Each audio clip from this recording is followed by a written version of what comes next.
Sveiki! Norėtume jums pasiūlyti ekologišką išvyką į Dzūkijos nacionalinį parką ir jo apylinkes, nes Dzūkija Lietuvoje garsėja kaip gražiausias ir daugiausia grybų bei kitų miško gėrybių turintis kraštas. Kaip visi žinote, geriausia kelionių draugė ir palydovė yra kuprinė. Tad šioje kelionėje mes ją papildysime miško dovanomis, dzūkiškomis karduliankomis bei gera nuotaika ir įspūdžiais. Apsistosime dzūkiškoje sodyboje, kurioje kartu gaminsime spalgenų ir cukraus saldainius, kepsime grikinę varką, mokinsimės įvairiausių amatų, tokių kaip vynimas ir skirtingų medžiagų.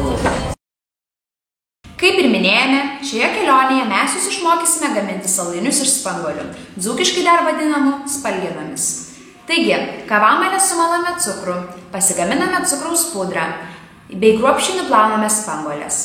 Sudrėkintas spanguolės sudedame į dubenėlį, pripildytą cukraus pudros. Jas gausiai išvoliojame cukraus pudroje. Po to uogas iš dubenėlio išimame ir paliekame nudžiūti. Skanaus!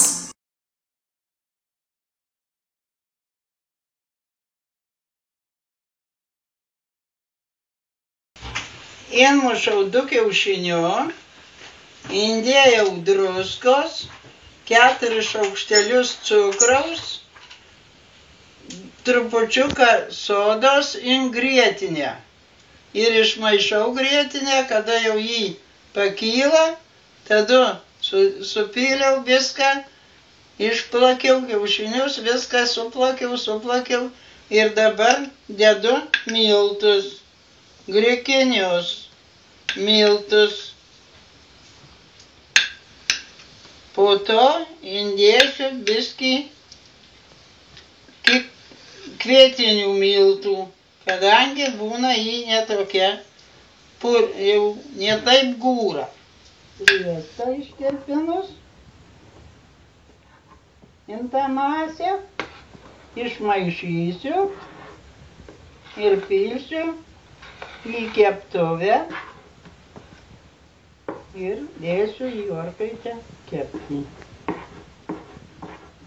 Kepimo laiko nenustačiau niekad, pažiūriu, kada jau jį būna ruda, parodus, tada jau iškepus.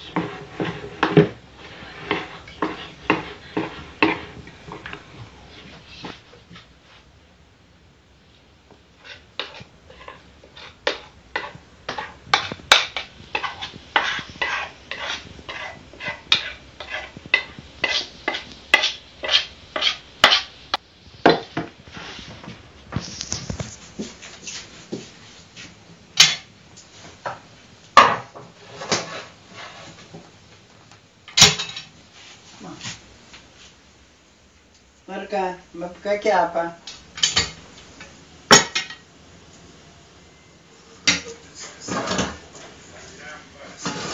Turbūt bus iškepus. Babka dabar išimam ir verčiam ant medinio dangčio. Va. Ruda raiškiai iškepus. Kad ne tik išmoktume įvairiausių amatų, mes keliausime ir grožėsime Dzūkijos gamta. Klausysimės pasakų apie mišką ir jo gyventojus.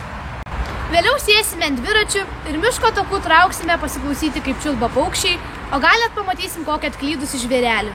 Taip pat kartu mes puikiai pabendrausime, praleisime puikiai laiką ir pasipasakosime, kas pasimėgdiniausia šioje kelionėje. Ir jei jūs, mūsų mėly draugai, susidomėjot šiuo pasiūlymu ir norint interesniai ir turiningai su mūsų draugai praleisti laikų, tai atvažiuokite mumis, paslinksmysim, pasmokysim ir gerai praleisim laikų.